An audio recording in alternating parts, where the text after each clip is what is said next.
Ya, langsung aja Fatihah. Iftitahnya nggak baca nggak apa-apa karena dia termasuk sunnah hayat. Ngerti nggak sunnah hayat? Turunin dikit.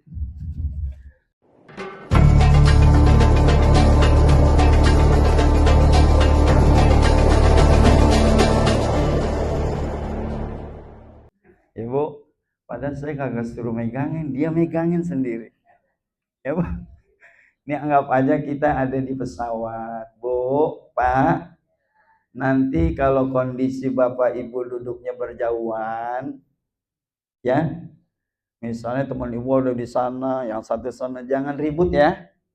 Jangan ribut diri, Pak, sini Pak, segini, jangan ya. Jangan, nanti saya yang atur. Duduk aja dulu biar bagus. Nanti boleh tukeran nggak?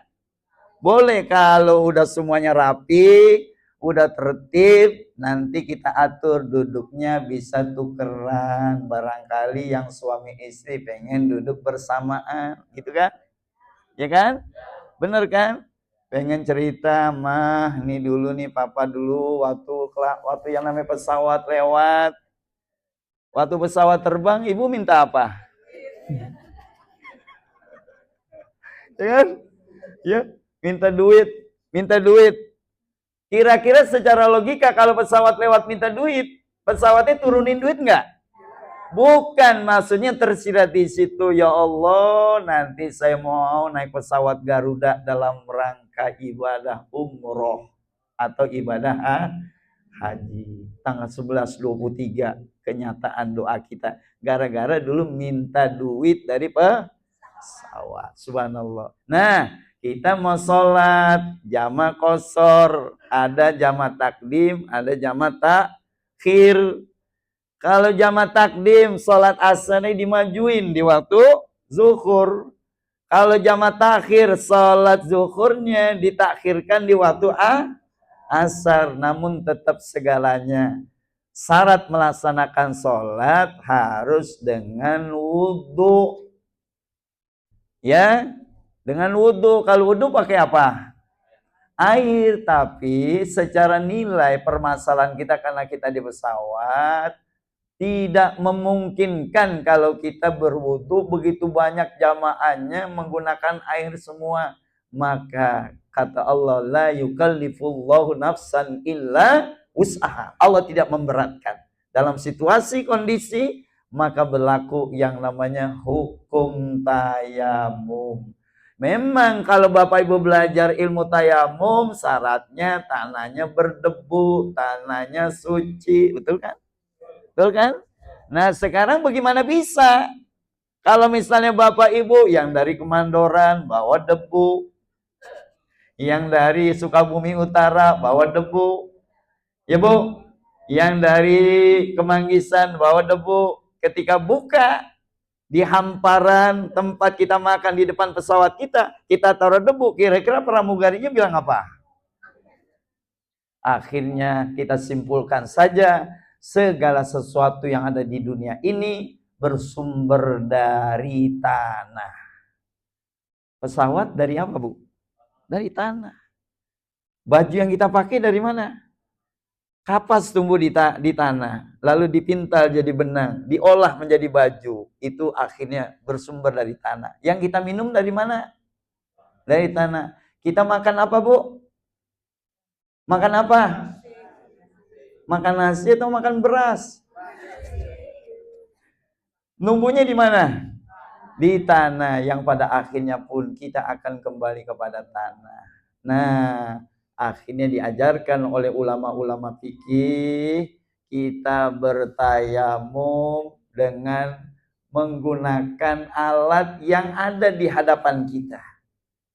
Ya, di hadapan kita apa? Ada kursi-kursi pesawat yang kita yakin saja yakin-yakinnya, ya Allah, kondisi saya ya Allah yang memang mengharuskan saya untuk bertayamum, maka pada gilirannya saya gunakan kursi yang ada di depan pesawat saya.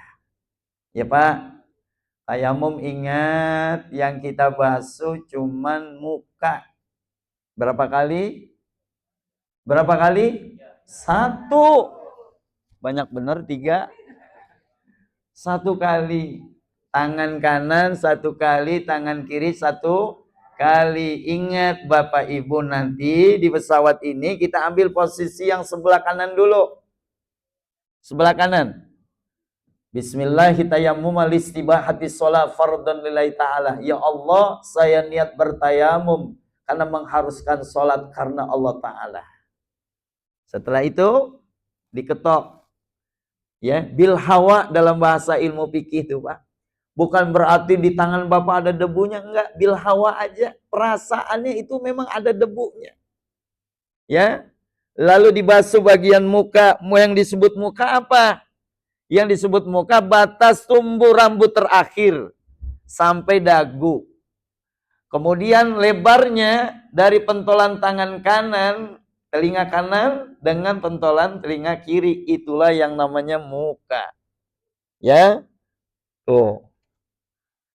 Berapa kali? 1 kali. Udah selesai muka. Tadi Bapak kan megangnya sebelah mana? Sebelah kanan kursi. Jangan nanti keduanya di situ lagi, jadi mustakmal namanya. Karena itu udah digunakan. Berarti di sebelah kiri. Sebelah kiri pertama tangan kanan. Ya, ke sini ujung ketemunya di jari jempol. Awas jangan diginin ya, seret. Guru saya ngajarin kayak gitu. Bu, Pak, nih ketemunya di jempol ketemu jempol. Ini jempol ketemu jempol. Enggak boleh. Kalau digituin udah mustakmal namanya. Paham nggak? Paham nggak? Nah, ada yang mau nanya? Ada yang mau nanya? You understand? Yes, I do. Pinter.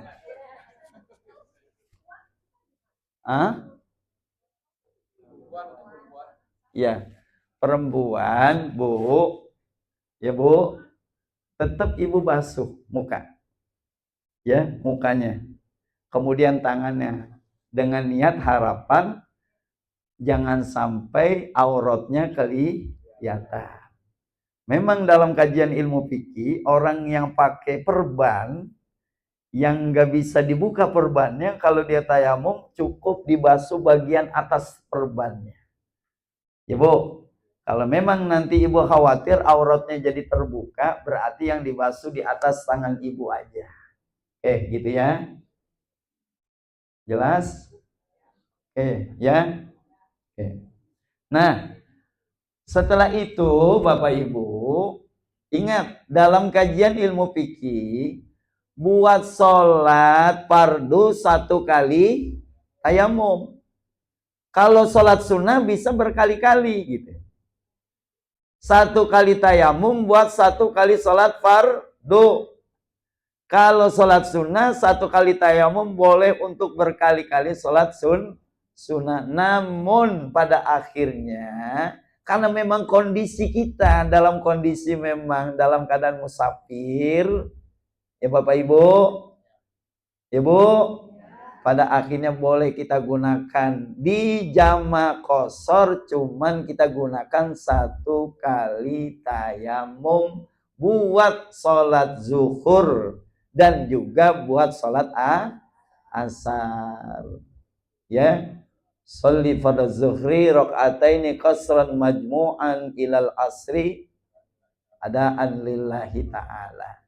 Nanti kalau memang posisi kita berdekatan nih Bapak Ibu ya, jamaah salam Indonesia berdekatan, bisa kita jamaah lagi duduk di kondisi kapal, subhanallah. Kalau memang duduknya bersamaan nih, ya, kagak mencar-mencar, kita bisa sholat jamaah, jamak qashar di dalam pesawat. Saya lihat dulu kondisinya besok. Bagaimana nanti lihat tiket pesawatnya, duduknya itu berdekatan atau agak sedikit berpisah. Kalau memang berpisah, berarti kita cukup melaksanakan sholat, bisa jamaah dengan teman dekatnya. Ya, misalnya suami istri berdua, bisa suami jadi imam, makmumnya istrinya. Atau laki-laki berdua, salam Indonesia, salam Indonesia, yuk kita jamaah. Kan Ustadz posisinya enggak, beda antara imam dengan makmum. Biasanya jarak antara imam itu sekurang-kurangnya 1 jengkal. Ini kenapa? Bersamaan duduknya. Itulah yang kondisi dalam keadaan kita darurat. Jangankan itu, kita sholat saja di pesawat karena dalam keadaan safar, menghadap mana saja dibolehkan. Orang kan kalau sholat menghadap mana? Kalau sholat menghadap mana? Kiblat. Karena kita naik pesawat, emang Bapak berani, Pak Pilot, saya mau sholat, tolong ke kiblatin dulu. Bisa nggak? Berarti dibolehkan dalam konteks ini. Ya, Ibu, dah, mana? Ini digulung lagi, mau sholat. Kita sholat apa dulu? Sholat zuhur. Berapa rakaat? 2 rakaat, ya.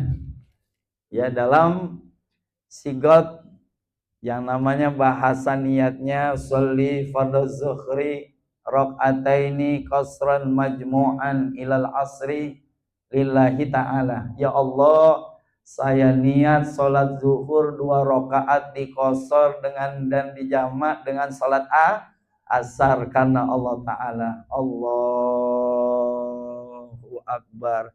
Itu lafaz niat adanya di mana? Lafaz niat adanya di mana? Lafaz niat di lidah, tapi jatuh niatnya di hati. Berbarengan, muqaranan antara takbir dengan niat ya Allah saya sholat zuhur 2 rakaat dikosor dan dijamak dengan sholat asar karena Allah Ta'ala. Allahu Akbar. Dah, baca Fatihah. Ya, langsung aja Fatihah.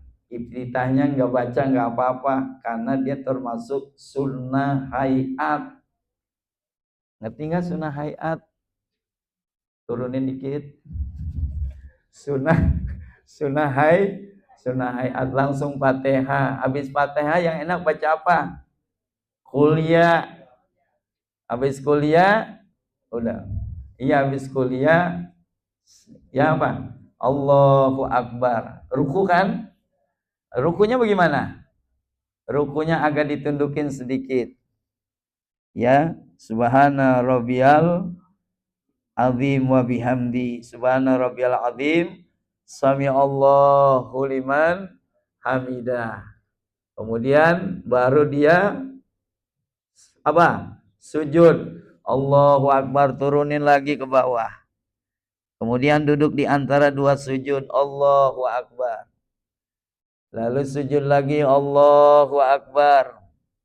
Lalu berdiri, Allahu Akbar. Baca Fatihah. Kemudian habis Fatihah apa? Kulhu dan selanjutnya dan selanjutnya. Ngerti? Paham ya? Nah, udah. Dah. Kita lanjut perjalanan. Subhanallah. Sebaliknya nanti pada gilirannya, kalau tahu kita menemukan satu hal, bisa jadi asarnya dimajukan di waktu zuhur. Nanti tinggal kita lihat keadaan waktunya. Bisa jadi jamak takdim, bisa jadi jamak takhir. Tuh, bisa jadi nanti zuhur dengan asar, bisa jadi asar dengan zuhur. Bisa jadi maghrib temennya isya. Kalau maghrib dengan isya, maghribnya berapa rakaat? 3. Isyanya 2. Ya, yang punya waktu dulu. Yang kita punya waktu kalau jamak takhir, misalnya maghrib dengan isya, apa dulu? Isya dulu. Berapa rakaat? 2. Kemudian baru kita masuk ke sholat maghrib 3 rakaat. Jelas ya? Oke, baik. Makasih.